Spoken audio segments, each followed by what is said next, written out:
Menertawakan dunia persilatan. Xiao Jianghu. Audiobook, novel silat. Cerita, Jin Yong. Jilid 59. Karena tidak mampu menggunakan senjatanya, Yu Bukun pun berusaha menendang dagu orang yang mendekap kaki kirinya tadi.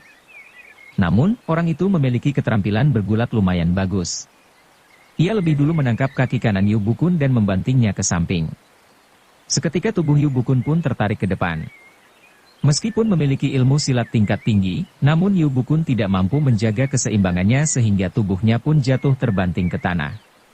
Sekejap kemudian, golok, tombak pendek, palu godam, pedang, dan berbagai macam senjata musuh lainnya sudah bersama-sama mengancam di titik-titik mematikan seperti kepala, wajah, leher, dan dada. Yu Bukun menghela napas panjang dan melepaskan pedangnya. Ia kemudian memejamkan mata untuk menyambut ajal. Namun yang ia rasakan kemudian adalah kesemutan pada daerah pinggang, rusuk, tenggorokan, dan dada. Rupanya musuh tidak membunuhnya, tetapi hanya menotok beberapa titik nadi untuk melumpuhkannya. Dua orang bercadar maju dan memapah bangun tubuh Yu Bukun. Terdengar suara seorang tua di antara kawanan musuh berkata, "Ilmu silat Tuan Yu Si Pedang Budiman memang bukan nama kosong. Ilmu silatmu benar-benar luar biasa. Kami 15 orang mengeroyokmu dan berhasil menjatuhkanmu setelah beberapa di antara kami roboh dan terluka. Hehe, sungguh mengagumkan. Bila 1 lawan 1 melawanmu sudah pasti aku tidak mungkin menang. Tapi kalau dipikir-pikir jumlah kami hanya 15, sedangkan dalam rombongan Huashan kalian terdapat lebih dari 20 orang. Jadi, malam ini kami tidak sepenuhnya main keroyok. Kami yang berjumlah lebih sedikit ternyata mampu menangkap orang-orang Huashan yang berjumlah lebih banyak. Apalagi tubuh kalian masih utuh semua, tidak ada yang kehilangan anggota badan. Jadi, pertempuran ini kami menangkan dengan tidak mudah. Betul tidak, kawan-kawan?" Benar sekali, benar sekali. Ini bukan kemenangan yang mudah, sahut orang-orang bercadar yang lain di belakangnya. Pria tua itu melanjutkan, "Tuan Yu, kami tidak ada dendam dan tidak pernah terlibat permusuhan apapun denganmu. Kami hanya ingin meminjam kitab pedang penakluk iblis saja. Lagi pula kitab tersebut juga bukan milik perguruan Huashan kalian. Segala macam tipu muslihat kau lancarkan. Kau pancing tuan muda dari keluarga Lin masuk perguruanmu, pertanda kau juga mengincar kitab pedang itu.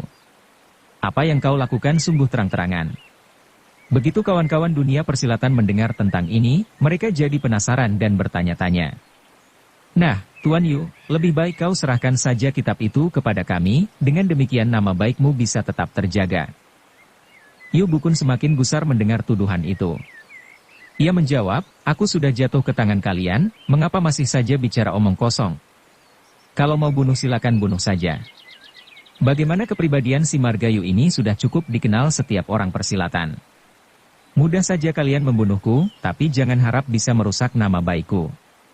Jangan mimpi." "Apa susahnya merusak nama baikmu?" seru salah seorang bercadar lainnya sambil bergelak tawa. "Istrimu, putrimu, dan murid-murid perempuanmu, semuanya cantik-cantik. Mereka bisa kami bawa dan kami bagi-bagi sebagai istri muda. Dengan demikian, dapat dijamin namamu akan semakin tersohor di dunia persilatan, hahaha." Ucapan tersebut diikuti oleh gelak tawa penuh penghinaan para penyerang bercadar lainnya. Mendengar itu tubuh Yu Bukun sampai gemetar menahan marah. Ia melihat beberapa pria bercadar mendorong tubuh para murid laki-laki dan perempuan yang kesemuanya dalam keadaan tertotok. Di antara para murid itu ada yang wajahnya berlumuran darah, ada pula yang kakinya terluka. "Tuan Yu," sahut si orang tua bercadar. "Kau boleh menduga-duga dari mana asal-usul kami. Kami bukan kaum kesatria atau pahlawan dari perguruan ternama. Kami tidak memiliki pantangan terhadap apa yang boleh dilakukan, apa yang tidak boleh dilakukan. Beberapa kawanku ini gemar paras cantik. Main perempuan adalah pekerjaan sehari-hari. Bila mereka sampai mengganggu istri dan putrimu, bagaimanapun juga aku minta maaf." "Kau tidak perlu mengancam," kata Yu Bukun. "Jika kalian masih saja tidak percaya, silakan geledah badan kami semua. Coba lihat, apa kitab pedang penakluk iblis ada pada kami atau tidak." "Lebih baik kau keluarkan sendiri saja kitab itu," ujar seorang bercadar lainnya. "Bila kami harus menggeledah kalian semua, bagaimana dengan istri dan putrimu? Tentu hal ini akan kurang sedap dipandang, bukan?" Hahaha. Merasa tidak tahan, Lin Pingzi tiba-tiba berteriak, semua permasalahan ini berawal dariku. Keluarga Lin kami di Fujian tidak punya kitab pedang penakluk iblis atau apa. Terserah kalian mau percaya atau tidak. Usai berkata demikian ia meraih sebatang tongkat besi yang terjatuh di tanah tadi dan menghantamkannya ke dahi sendiri. Namun totokan di kedua lengan membuat tenaganya begitu lemah sehingga pukulan tersebut hanya membuat luka lecet saja tidak sampai menghancurkan kepala. Meskipun demikian setiap orang dapat membaca apa yang ia lakukan. Jelas-jelas pemuda itu berniat bunuh diri untuk membuktikan bahwa kitab pedang penakluk iblis benar-benar tidak pernah ada. Hehe, Tuan Muda Lin ternyata cukup setia kawan, ujar orang tua tadi. Kami adalah teman baik mendiang ayahmu. Yu Bukun telah membunuh ayahmu untuk mendapatkan kitab pedang penakluk iblis. Itu sebabnya kami berada di sini adalah untuk menuntut keadilan. Percuma saja gurumu bergelar si pedang budiman, padahal dia sama sekali tidak berbudi. Sepertinya lebih baik jika kau menjadi murid kami saja. Aku jamin kau akan memperoleh kepandaian yang lebih dari cukup untuk malang melintang di dunia persilatan. Keparat kalian, bentak Lin Pingzi. Ayahku mati dibunuh Yu Changhai dari perguruan Qin Cheng dan Mu Gao Fengxi bungkuk dari utara. Berani sekali kau memfitnah guruku?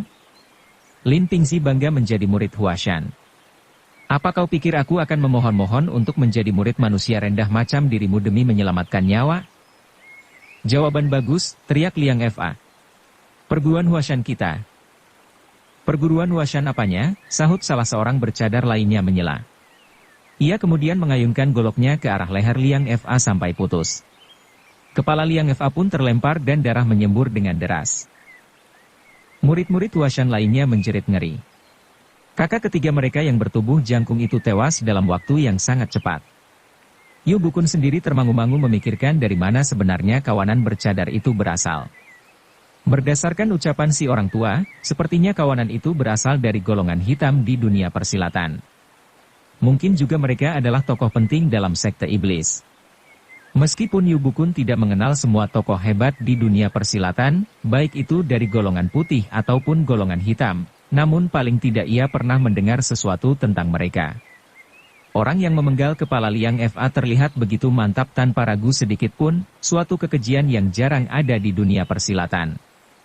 Memang apabila seseorang berlatih ilmu silat, maka kemungkinan terluka atau terbunuh adalah hal yang biasa. Akan tetapi, memenggal kepala pihak yang sudah tertawan adalah hal yang sangat jarang terjadi.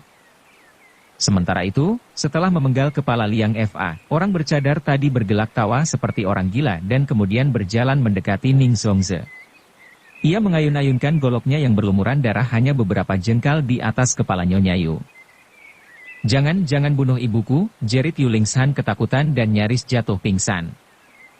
Sebaliknya, Ning Zongze tetap menunjukkan keberanian dan sama sekali tidak terlihat gentar. Ia justru merasa kebetulan jika mati malam itu karena bisa bebas dari penghinaan yang berlarut-larut.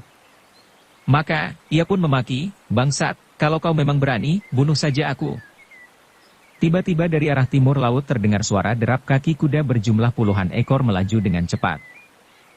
Hei, siapa itu? Coba kalian lihat, seru si tua bercadar. Baik, jawab dua orang kawannya yang segera memacu kuda melaksanakan perintah. Tak lama kemudian terdengar suara benturan senjata. Rupanya para pendatang berkuda itu terlibat pertempuran melawan kedua orang bercadar tadi.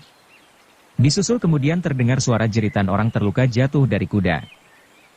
Meskipun demikian, kedua orang bercadar memilih mundur karena jumlah penunggang kuda yang baru tiba jauh lebih banyak.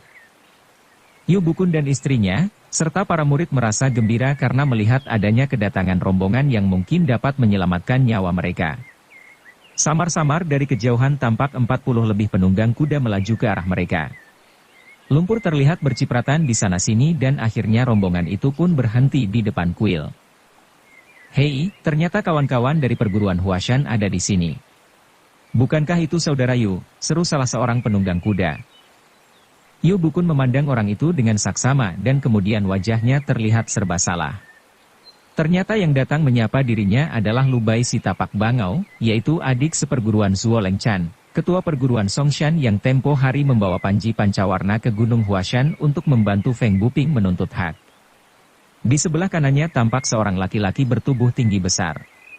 Yu Bukun mengenalinya sebagai adik seperguruan Zuo Lengchan nomor 2, yaitu Ding Nian si tapak penahan menara. Di sebelah kiri Lu Bai terlihat pula pemimpin para murid Huashan dari kelompok pedang, yaitu Feng Buping. Orang-orang Taishan dan Hengshan yang kemarin ikut mengawal kali ini terlihat bertambah banyak. Karena cahaya lampu Ting tidak mampu menerangi seluruh wajah para penunggang kuda itu, membuat Yu Bukun agak kesulitan untuk mengenali siapa saja dari mereka yang ikut serta. Saudara Yu, Lu Bai menyapa, tempo hari kau menolak Panji Pancawarna yang merupakan perintah dari ketua Zuo, hal ini membuat beliau tidak senang. Itu mengapa beliau kini mengutus kakak Ding dan adik Tang untuk mengunjungimu ke Gunung Huashan sekali lagi dengan membawa Panji Pancawarna pula. Siapa sangka di tengah malam gelap gulita ini kita justru berjumpa di sini? Sungguh mengejutkan. Yu Bukun hanya terdiam tanpa menjawab sedikit pun. Si orang tua bercadar menyahut sambil memberi hormat, rupanya pendekar Ding, pendekar Lu, dan pendekar Tang dari perguruan Songshan yang hadir di sini. Sungguh suatu kehormatan bisa berjumpa para pendekar sekalian. Ah, saudara terlalu memuji. Dan, siapakah nama saudara yang mulia ini? Mengapa tidak sudi memperlihatkan wajah yang asli, balas Tang Yinge, adik seperguruan nomor 7 ketua Songshan. Kami ini hanyalah orang-orang tanpa nama dari golongan hitam, jawab si orang tua bercadar. Jika julukan kami yang jelek sampai terdengar tentu hanya akan mengotori telinga para pendekar sekalian. Baiklah, demi memandang kepada para pendekar sekalian, sudah tentu kami tidak berani berbuat kasar lagi kepada Nyonya Yu dan putrinya. Hanya saja, ada satu urusan yang ingin kami mintakan keadilan pada para pendekar sekalian, sesuai hukum dunia persilatan. Urusan apa? Tidak ada salahnya bila kau sebutkan supaya kami juga ikut mengetahuinya, tanya Tang Yinge. Orang tua itu berkata, baiklah, konon Tuan Yu yang bergelar si pedang budiman ini setiap hari selalu berbicara tentang budi pekerti, keadilan, dan kebajikan. Kabarnya, ia juga sangat taat pada aturan dunia persilatan. Akan tetapi, akhir-akhir ini telah terjadi suatu peristiwa. Kiranya para pendekar sekalian sudah mendengar perihal Biro Ekspedisi Fui di kota Fuchou telah dihancurkan orang, serta pemiliknya yang bernama Lin Zenan beserta istri juga mati terbunuh. Benar.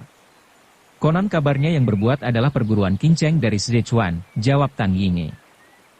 Si orang tua bercadar menggeleng beberapa kali dan berkata, meskipun berita yang tersiar di dunia persilatan seperti itu, tapi belum tentu merupakan suatu kebenaran. Baiklah, kita bicara terang-terangan saja.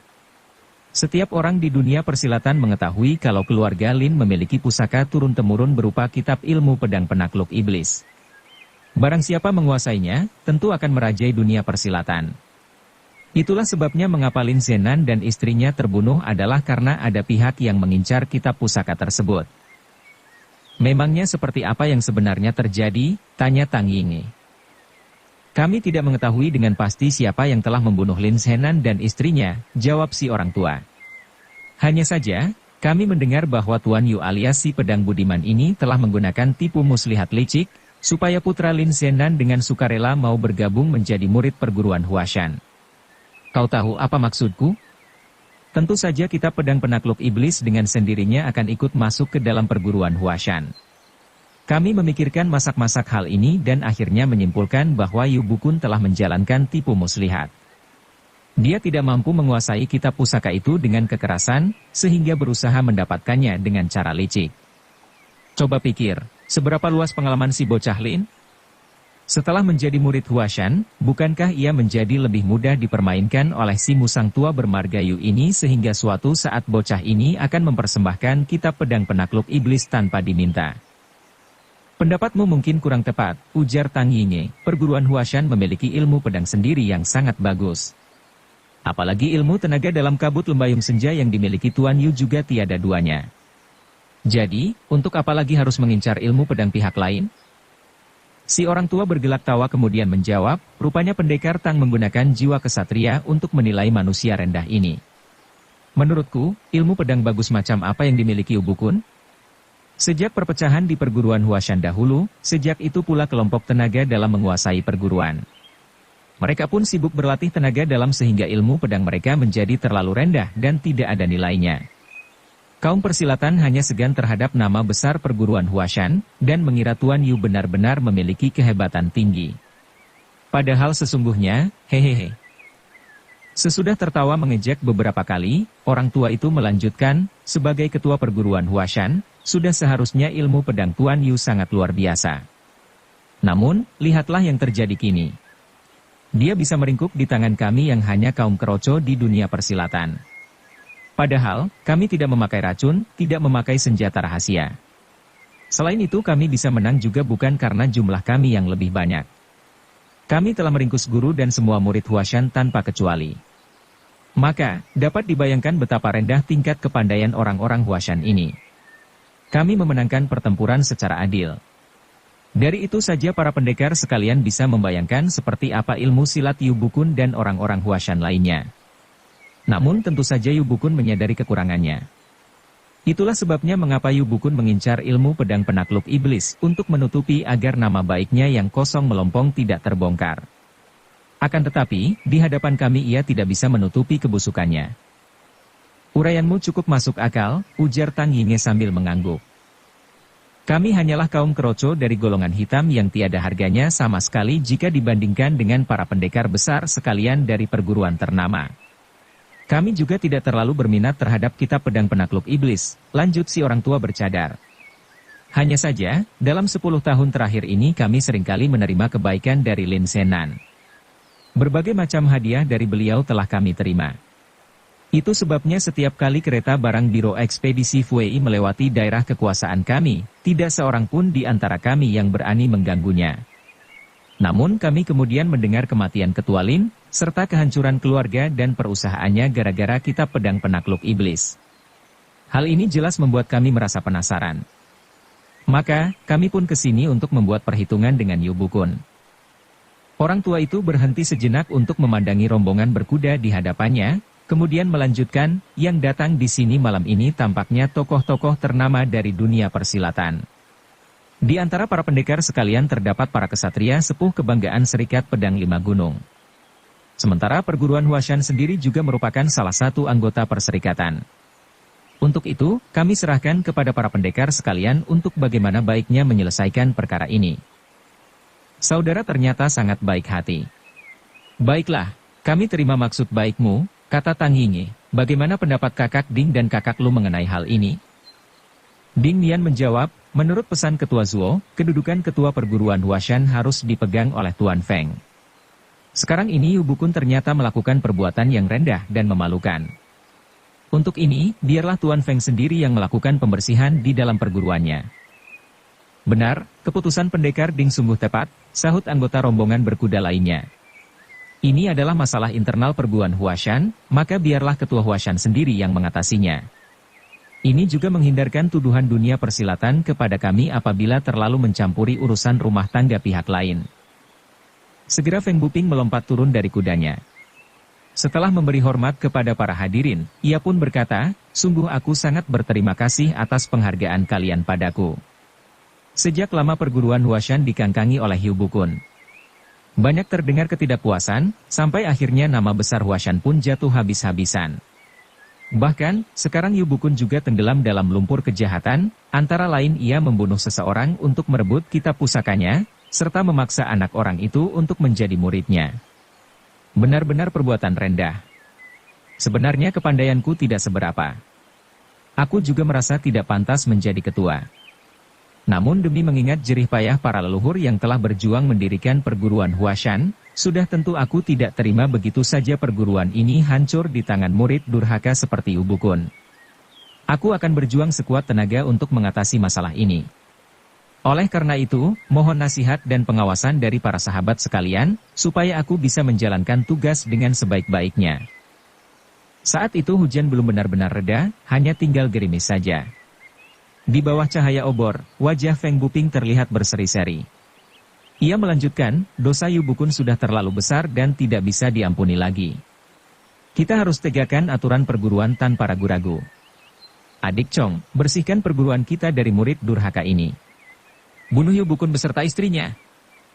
Seorang laki-laki berusia 50-an mengiyakan dan segera menghunus pedangnya mendekati Yu Bukun. Ia berkata, orang bermarga Yu, kau telah merusak nama baik perguruan kita. Hari ini kau harus menerima hukuman yang setimpal. Yu Bukun menghirup nafas panjang, dan menjawab, bagus sekali, bagus sekali. Demi untuk merebut jabatan ketua, kalian dari kelompok pedang tidak segan-segan berbuat keji. Chong Buki, hari ini kalian boleh membunuhku. Tapi kelak di alam sana apa kalian masih punya muka untuk menemui para leluhur? Orang bernama Chong Buki itu tertawa dan menjawab, orang yang banyak berbuat kejahatan pasti akan menuai karma. Meskipun kau tidak kubunuh tetap saja akan mati di tangan orang lain. Jika demikian, tentu kurang baik, bukan? Adik Chong, bentak Feng Buping. Tidak ada gunanya banyak bicara. Cepat laksanakan hukuman. Baik, jawab Chong Buki. Ia pun mengangkat pedangnya siap memenggal kepala Yu Bukun. Di bawah cahaya obor pedangnya terlihat berkilau mengerikan. Tunggu dulu, seru Ning Zongze tiba-tiba mencegah. Kami tidak tahu menahu di mana kita pedang penakluk iblis berada. Menangkap pencuri harus ada barang buktinya. Kalau menuduh tanpa bukti itu merupakan fitnah. Sungguh bukan sifat kesatria. Benar juga, jawab Chong Buki. Ia kemudian berjalan mendekati Nyonya Yu sambil menyeringai, bagus sekali. Menangkap pencuri harus disertai bukti. Aku rasa kemungkinan besar kita pedang penakluk iblis disembunyikan di dalam bajumu. Biar aku geledah supaya kau tidak menuduh kami melakukan tuduhan fitnah. Usai berkata demikian, laki-laki itu menjulurkan tangan untuk menggerayangi baju Ning Zongze. Nyonya Yu yang terluka dan juga tertotok hanya bisa memandang tajam tangan Chong Buki yang semakin mendekat, tanpa bisa bergerak sedikit pun. Sungguh suatu hal yang sangat memalukan apabila seujung jari saja ia tersentuh oleh laki-laki itu. Dalam keadaan yang sangat genting, Ning Zongze kemudian berseru ke arah Ding Nian, saudara Ding dari perguruan Songshan. Ada apa? Tanya Ding Nian tanpa menduga sebelumnya. Kakak seperguruanmu adalah ketua Zuo yang merupakan pemimpin Serikat Pedang Lima Gunung. Beliau seorang panutan di dunia persilatan. Perguruan Huashan kami adalah bagian dari perserikatan. Apakah yang akan kau sampaikan kepada beliau jika kau membiarkan seorang wanita dilecehkan manusia rendah ini di hadapanmu? Ding Nian tampak kebingungan dan menjawab gugup, masalah ini. Tanpa memberi kesempatan, Ning Zongze melanjutkan, mereka menuduh suamiku sebagai murid durhaka tanpa ada bukti yang nyata. Justru mereka adalah dua pengkhianat dari perguruan Huashan. Asalkan salah satu dari mereka bisa mengalahkan suamiku, maka kami bersedia menyerahkan jabatan ketua Huashan secara sukarela. Mati pun kami tidak menyesal. Tapi kalau seperti ini, bagaimanapun juga tindakan mereka tidak pantas diterima oleh ribuan kesatria dunia persilatan yang mengutamakan kebenaran dan keadilan. Usai berkata demikian Ning Zongze meludahi Chong Buki wajah Chong Buki. Karena Chong Buki tepat berada di hadapannya serta tidak menduga sama sekali, mau tidak mau air ludah wanita itu mendarat tepat di antara kedua matanya. Perempuan bangsat, bentak Chong Buki dengan sangat marah. Sebaliknya, Ning Zongze membalas, kaum pengkhianat dari kelompok pedang semuanya tidak becus. Sebenarnya suamiku tidak perlu turun tangan. Cukup aku, seorang wanita saja sudah bisa membinasakan kalian dengan mudah, andai saja tubuhku tidak tertotok seperti ini. Baiklah, seru Ding Nian menanggapi. Ia pun menjalankan kudanya mendekati Ning Zongze dan kemudian berputar sehingga kini berada di belakang wanita itu. Laki-laki bertubuh besar itu langsung melecutkan cambuknya 3 kali ke arah punggung Ning Zongze. Seketika, Nyonya Yu berjingkat gemetar pertanda 3 totokan di tubuhnya terbuka. Setelah mampu menguasai tubuhnya, Ning Zongze pun meraih pedangnya yang tergeletak di tanah. Ia paham maksud Ding Nian adalah mengizinkan dirinya bertanding melawan Chong Buki. Hasil akhir pertandingan nanti bukan hanya menentukan hidup mati keluarga Yu, tapi juga bagaimana kelanjutan perguruan Huashan. Jika ia bisa mengalahkan Chong Buki, maka keadaan genting bisa berubah menjadi keselamatan. Sebaliknya, jika Chong Buki yang unggul maka tidak akan ada harapan lagi. Akan tetapi, baru saja memasang kuda-kuda, kaki Ning Zongze mendadak terasa sakit dan lemas. Hampir saja ia jatuh berlutut. Rupanya luka di kaki wanita tersebut cukup parah sehingga kesulitan untuk bangkit dan berdiri dengan tegak. Hahaha, terdengar suara Chong Buki bergelak tawa. Kau menyebut dirimu bukan wanita lemah. Tapi sekarang kau berpura-pura terluka segala. Lalu untuk apa menantang bertanding segala? Jika aku menang juga bukan kemenangan yang gemilang. Awas, seru Nyonya Yu tanpa menunggu lebih lanjut sambil menusukkan pedangnya dengan sangat cepat sebanyak 3 kali. Dalam setiap tusukan, ia mengerahkan segenap tenaga sampai pedangnya menimbulkan suara berdesing. Setiap tusukan selalu lebih dahsyat daripada tusukan sebelumnya, dan kesemuanya mengarah ke 3 titik mematikan di tubuh lawan. Bagus, sahut Chong Buki sambil mundur 2 langkah untuk menghindar. Sebenarnya Ning Zongze masih bisa memburunya. Namun luka di kaki membuatnya terpaksa berdiri di tempat semula tanpa berani mengambil risiko. Chong Buki maju dan membalas serangan sebanyak 3 kali hingga pedangnya berdesing pula. Ning Zongze mengelak dan melancarkan gerakan untuk menangkis ketiga serangan itu. Menyusul kemudian ia pun membalas dengan menusuk ke arah perut Chong Buki. Dan begitulah, kedua orang itu saling menyerang silih berganti. Yu Bukun yang tidak dapat bergerak hanya bisa menyaksikan istrinya bertarung melawan musuh dengan menanggung luka di kaki. Sebaliknya, gerakan pedang Chong Buki terlihat begitu lincah dan memiliki lebih banyak ragam perubahan. Setelah melewati 10 jurus, gerakan Ning Zongze semakin terganggu dan pedangnya menjadi lebih lambat. Bagaimanapun juga dalam hal pengerahan tenaga, kelompok tenaga dalam tentu lebih unggul. Akan tetapi, luka di kaki membuat wanita itu tidak mampu mengerahkan tenaga dalam dengan lancar. Sehingga mau tidak mau pedang Chong Buki lebih memimpin keadaan. Yu Bukun semakin gelisah melihat istrinya mempercepat irama permainan pedangnya. Kelompok pedang memiliki lebih banyak jurus pedang dan lebih bagus permainannya daripada kelompok tenaga dalam kita. Menyerang lawan dari pihak mereka dengan mengandalkan keterampilan bermain pedang sama artinya dengan bunuh diri. Demikian pikir Yu Bukun. Sebenarnya Nyonya Yu juga menyadari hal ini. Namun karena luka di kaki yang cukup parah serta keadaannya yang baru saja ditotok musuh sehingga tidak sempat mengobati diri sendiri, bahkan saat ini pun pendarahan pada luka tersebut masih belum berhenti, sehingga ia tidak mampu mengumpulkan tenaga dalam untuk menghadapi lawan. Oleh karena itu, Ning Zongze merasa tidak mempunyai pilihan lain kecuali terus menyerang tanpa henti, meskipun kekuatan pedangnya semakin lama semakin berkurang. Di lain pihak, setelah berlalu belasan jurus selanjutnya, Chong Buki mulai mengetahui kelemahan Ning Zongze tersebut. Laki-laki itu hanya tersenyum gembira, dan ia pun sengaja memperlambat irama permainannya dan ganti melancarkan jurus bertahan yang rapat untuk semakin menguras tenaga wanita itu. Bersambung ke jilid 60. Dukung kami dengan subscribe, follow, like, komen dan share. Terima kasih.